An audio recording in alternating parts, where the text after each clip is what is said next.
Jerusalem, circa 30 or 33 AD. A charismatic preacher from Galilee, Jesus of Nazareth, who claimed to be the Son of God, has just been brutally executed by the Roman authorities at the urging of local religious leaders. His followers, once numbering in the thousands, are scattered, terrified, their hopes shattered. His body, hastily prepared for burial before the Sabbath, lies sealed in a borrowed tomb carved from rock, guarded by Roman soldiers. It is the end of the story, a tragic footnote in the turbulent history of Roman-occupied Judea. But 3 days later, as the first rays of dawn break over the city, something happens that will change the course of human history forever. The guards are gone, or incapacitated. The massive stone sealing the tomb has been rolled away, and inside, the tomb is empty. The body of Jesus is missing. This is not the beginning of a conspiracy theory. This is the bedrock claim upon which Christianity stands or falls, the empty tomb. And what followed, the incredible, world-altering assertion that Jesus Christ had risen from the dead. Was it a hoax? A misunderstanding? A legend crafted years later? Or was it the single greatest event in human history, the ultimate proof of divine power and the foundation for an unshakable hope? Today, we step into the role of investigators, examining a 2,000-year-old mystery. We'll scrutinize the earliest records, weigh the testimonies of alleged eyewitnesses, analyze the alternative explanations, and explore the explosive aftermath of that first Easter morning. We're not just asking what people believe, we're asking why. What is the evidence? Who were the witnesses? And what does this ancient event, real or legendary, mean for us today? This is the investigation into the empty tomb and the enduring mystery of the resurrection. The findings might just surprise you. Our investigation begins at the tomb itself in the crucial hours following that first Easter sunrise. All 4 Gospels agree on the initial sequence, though differing slightly in details, a hallmark of genuine, independent eyewitness accounts rather than a perfectly colluded story. The first witnesses were not the powerful male disciples hiding in fear. They were women. Mary Magdalene, Mary the mother of James, Salome, Joanna. The names vary slightly, but the presence of women as the primary discoverers is consistent across all accounts. This detail is historically significant. In the first century Jewish and Roman culture, the testimony of women was considered unreliable, carrying little legal weight. If someone were inventing a story to be persuasive, they would never have made women the first witnesses. This criterion of embarrassment strongly suggests the gospel writers were recording what actually happened, however inconvenient. These women were not coming expecting a miracle. They were coming in grief, carrying spices to properly anoint Jesus' body, a task left unfinished due to the approaching Sabbath. Their concern was practical. Who will roll the stone away from the entrance of the tomb for us? It was a massive stone, likely requiring several men to move. What they found defied all expectation. The stone was rolled away. Peering inside, they didn't find a body. Instead, they encountered angelic beings, described as men in dazzling clothes or angels, who delivered a startling message. Luke 24, 5-7. Why do you look for the living among the dead? He is not here, he is risen. Remember how he told you, while he was still with you in Galilee. The Son of Man must be delivered over to the hands of sinners, be crucified, and on the 3rd day be raised again. The women reacted not with immediate faith, but with terror and amazement, Mark. Fear and great joy, Matthew.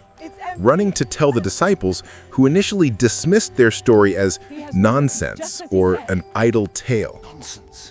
Key pieces of evidence at the tomb: the moved stone, a heavy physical obstacle, somehow displaced. Guards were reportedly posted specifically to prevent tampering. The missing body, the central fact. Where did it go? The grave cloths. John's Gospel adds a crucial, often overlooked detail. When Peter and John ran to the tomb, they saw not just emptiness, but the linen burial cloths lying there, and the separate head covering folded up by itself. This suggests not a hurried grave robbery. Thieves wouldn't likely unwrap a body and fold the cloth, but something more mysterious, perhaps implying the body passed through the wrappings. The angelic message, while supernatural, this was the first interpretation offered at the scene, proclaiming resurrection, not theft or misplacement.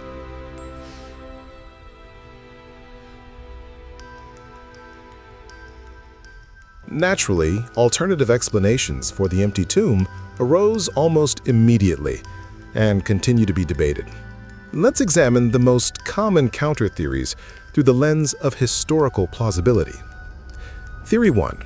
The disciples stole the body, the fraud hypothesis. This was the earliest explanation offered according to Matthew's Gospel. The chief priests bribed the guards to spread the story that his disciples came during the night and stole him away while we were asleep. Critique. This theory faces severe difficulties.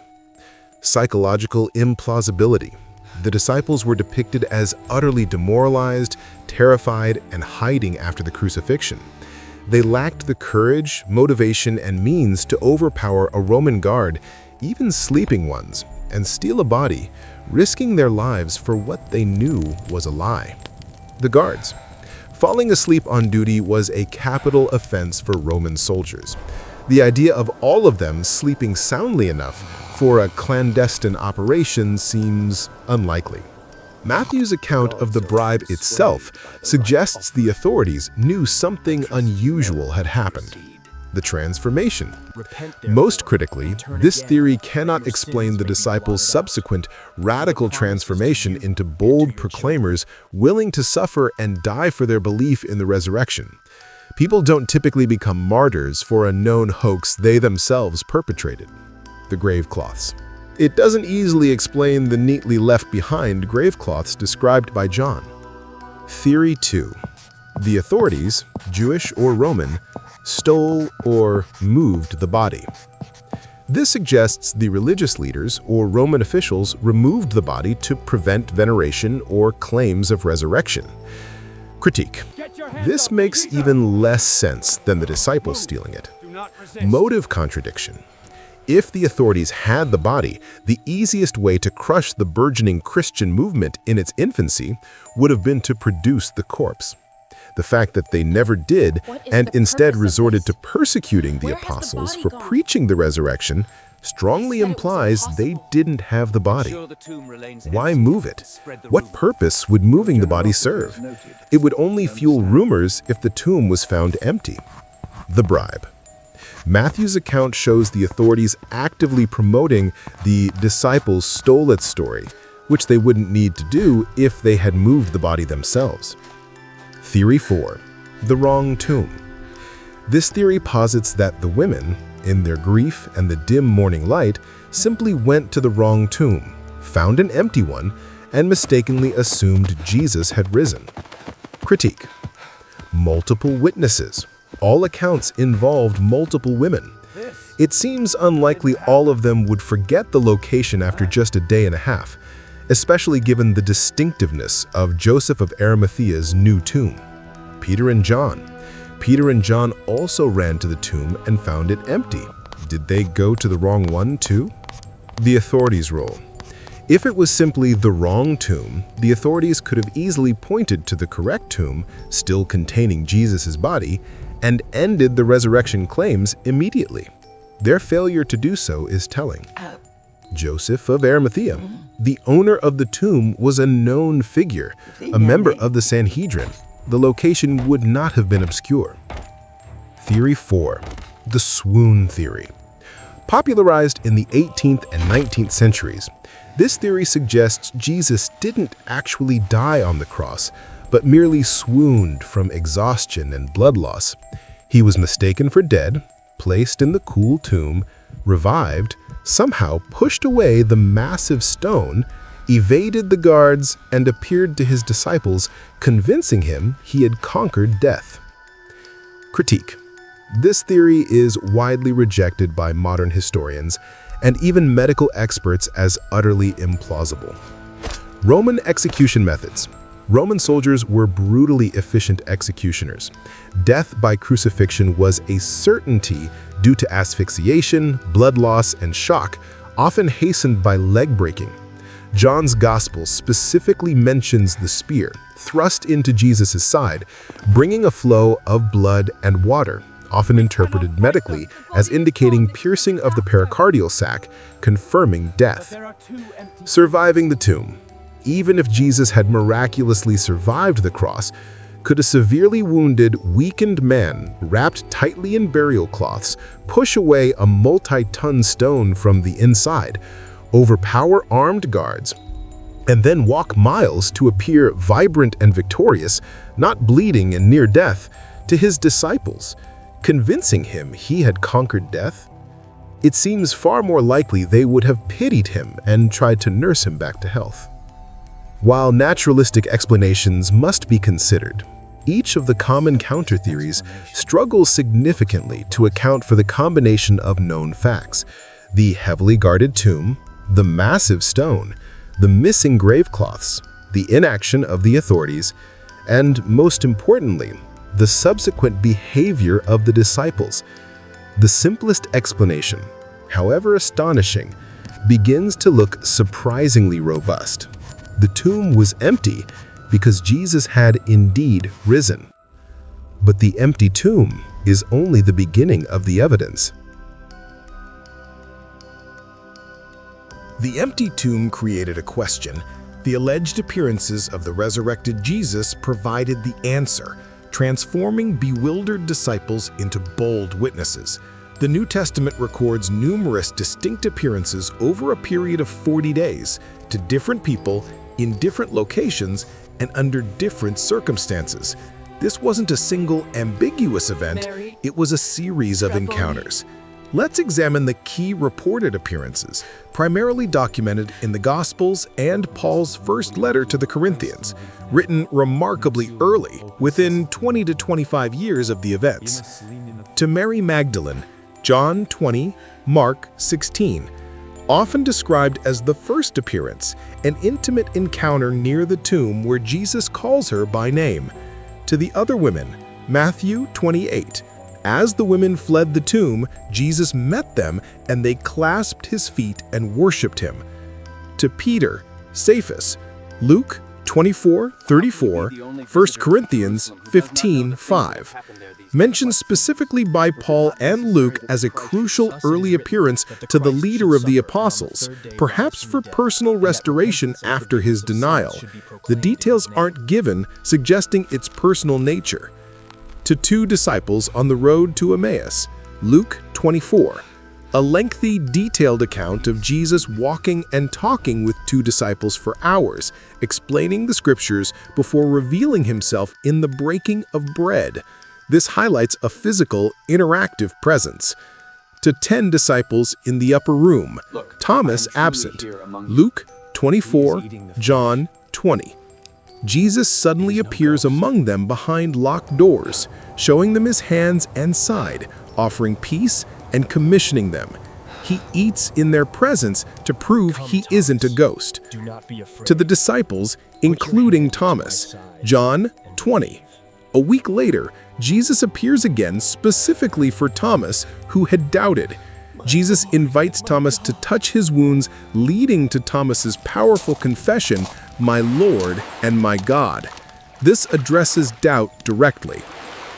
To 7 disciples by the Sea of Galilee, John 21, a post-resurrection breakfast on the beach, featuring a miraculous catch of fish and the poignant restoration of Peter, shows Jesus interacting in a normal, physical setting.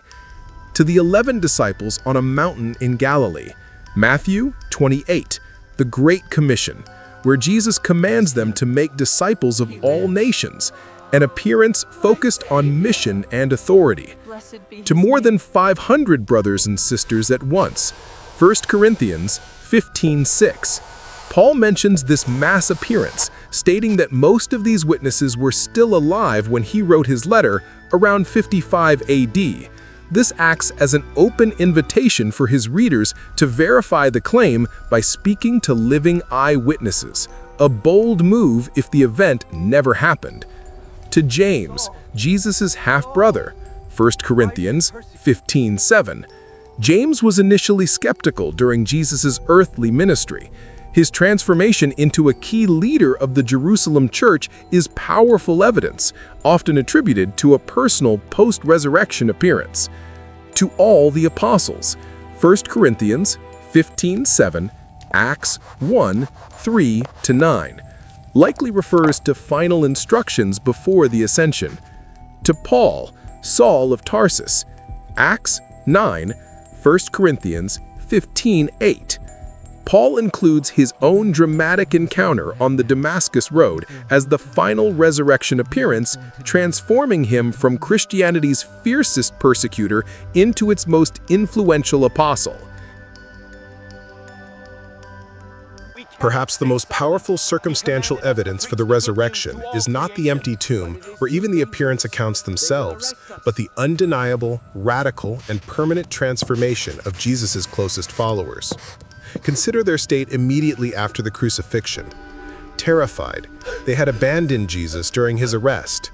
Peter had denied him 3 times. They were hiding behind locked doors for fear of the Jewish leaders. Defeated, their leader was dead, executed as a criminal. Their hopes of a messianic kingdom seemed utterly crushed. Scattered and leaderless, they were a disorganized group of Galilean peasants and fishermen, their movement apparently finished. Now contrast this with their state just weeks later, beginning at Pentecost, Acts 2. Bold and fearless, Peter, who had denied Jesus out of fear, now stands up before thousands in Jerusalem, including the very leaders who condemned Jesus, and publicly accuses them, proclaiming Jesus' resurrection and lordship. United and organized, they formed a cohesive, rapidly growing community centered around the apostles' teaching, fellowship, breaking of bread, and prayer. Willing to suffer and die, these same men and women who had scattered in fear would spend the rest of their lives proclaiming the resurrection, facing constant opposition, imprisonment, beatings, and ultimately, for most of the apostles, violent martyrdom. Stephen stoned, James beheaded, Peter crucified, traditionally upside down, Paul beheaded. They went to their deaths insisting they had seen the risen Christ. What could possibly account for such a dramatic 180-degree transformation? Not power or wealth. They gained no earthly riches or political power. They gained persecution and hardship. Not a misunderstood ideology. Their core message wasn't just Jesus was a great teacher. It was the specific, verifiable, or falsifiable claim: God raised him from the dead. Not mass hallucination. Hallucinations are typically individual, subjective experiences.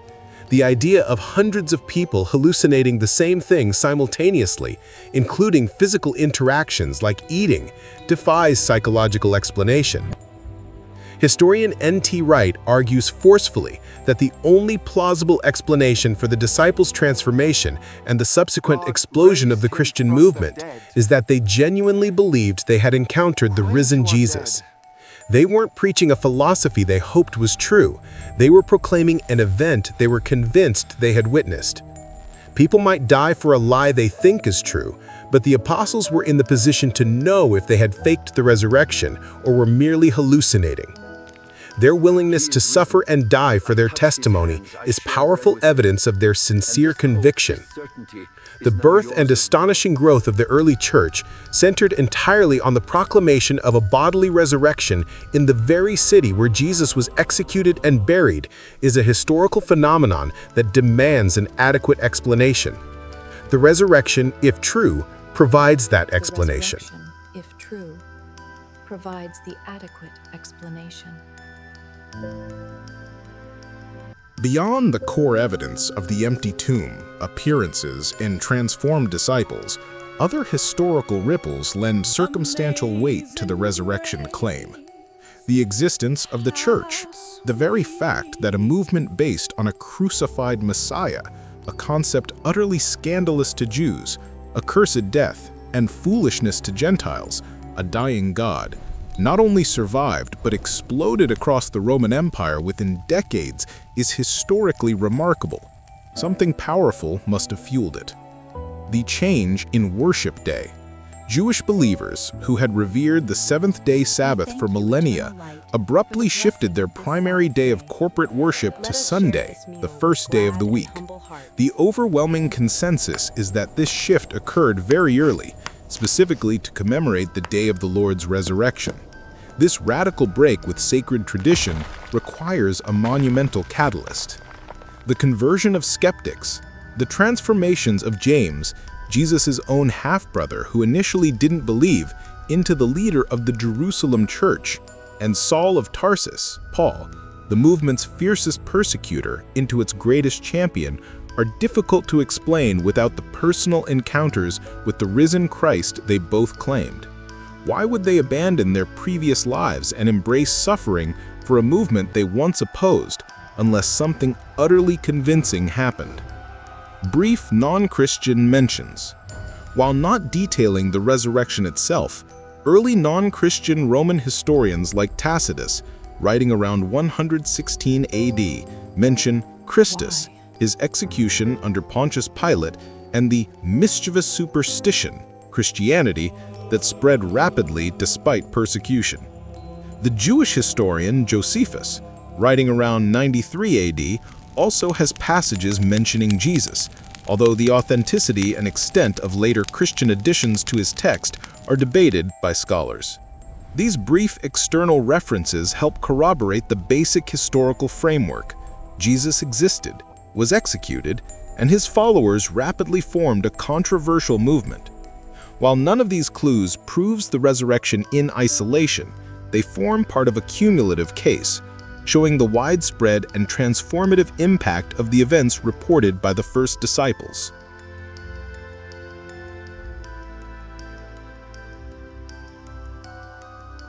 So, after examining the empty tomb, the counter-theories, the eyewitness accounts, the disciples' transformation, and the corroborating ripples, where does our investigation stand? Can history prove the resurrection? Strictly speaking, history as a discipline deals with probable events based on available evidence. It cannot definitively prove or disprove a unique supernatural occurrence like a resurrection. History can, however, establish certain facts with a high degree of probability and then ask, what is the best explanation for those facts? The established facts, widely accepted by critical historians, including skeptics. Jesus of Nazareth existed, was a teacher and healer, and was crucified under Pontius Pilate around 30 to 33 AD. Shortly after his death, his tomb was found empty. Even the earliest counter-arguments presuppose an empty tomb. His disciples had experiences they believed were appearances of the risen Jesus. These disciples were radically transformed from fearful individuals into bold proclaimers of the resurrection. Their message formed the basis of the Christian church, which grew rapidly despite persecution. Skeptics like James and Paul converted and became key leaders after claiming encounters with the risen Jesus. The central question: what explanation best accounts for all these established facts? The fraud hypothesis fails on the disciples' transformation and martyrdom. The authorities' hypothesis fails because they never produced the body. The wrong tomb hypothesis fails on multiple witnesses and the authorities' inaction. The swoon hypothesis fails on medical and practical implausibility and fails to explain the disciples' worship. The resurrection hypothesis, the claim made by the disciples themselves that God raised Jesus from the dead, while supernatural, provides a coherent explanation for all the key facts. The empty tomb, he left it. The appearances. He showed himself. The disciples' transformation. They encountered the living Lord. The conversion of skeptics. He confronted them. And the explosive growth of the church, fueled by the power of the resurrection message. Many historians and philosophers argue that, based on the available evidence evaluated by standard historical criteria, the resurrection stands as the most historically plausible explanation for the events of that first Easter and its immediate aftermath. It requires accepting the possibility of the supernatural, but denying it requires accepting alternative explanations that often seem far less historically coherent or psychologically credible.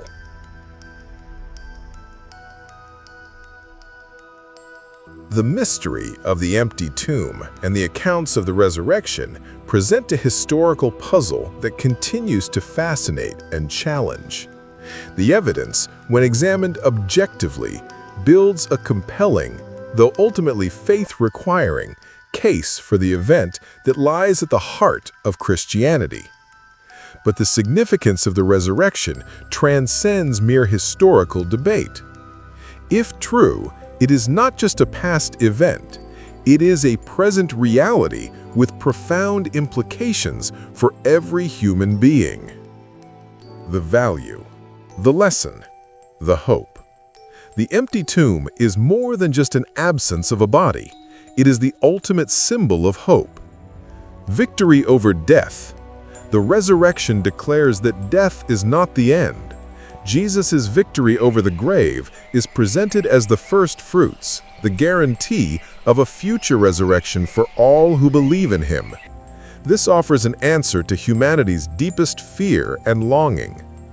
Validation of Jesus' claims. The resurrection served as the ultimate divine vindication of Jesus' identity and teachings. It confirmed his claims to be the Son of God, the Messiah, the way, the truth, and the life. Power for transformation. The same power that raised Christ from the dead is believed to be available to transform lives today, breaking the power of sin, bringing healing from brokenness, and empowering believers to live lives of purpose and love. The promise of eternal life. The resurrection underpins the Christian promise of eternal life. Not just endless existence, but a restored, embodied life in a renewed creation, in fellowship with God. The mystery of the empty tomb invites investigation, but ultimately it demands a response. It presents a claim about reality itself, that death has been defeated, that hope is real, and that life has ultimate meaning. Whether you view the evidence as conclusive proof, compelling testimony, or simply an enduring legend, the question raised by those first witnesses 2,000 years ago still echoes today. Why do you look for the living among the dead? He is not here. He has risen. And that claim, if true, changes everything.